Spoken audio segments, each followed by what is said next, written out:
MPa बगैर degree doctor बन गया, सरेआम लोगों को टीके लगाता रहा। देखिए इस वीडियो में। देखने से पहले हमारे YouTube चैनल अनमोल मोती को सब्सक्राइब ज़रूर करें।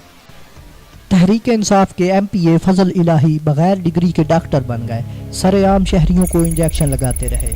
पेशावर से तहरीक इंसाफ के एमपीए फजल इलाही की शहरियों को बगैर किसी हिफाजती तदाबीर के इंजेक्शन लगाने की वीडियो मंजर आम पर आई है, जिसमें वो एक आम शहरी को टीका लगा रहे हैं। वीडियो में देखा जा सकता है कि इंजेक्शन लगाते हुए फजल इलाही का हाथ कदरे लर्ज भी रहा जा रहा है और वो मुतासरा शख्स से पूछता है कि दर्द तो नहीं हो रहा। इस दौरान एमपीए ये भी कहता है कि अगर कोई और हो तो इसे भी टीका लगा दूंगा।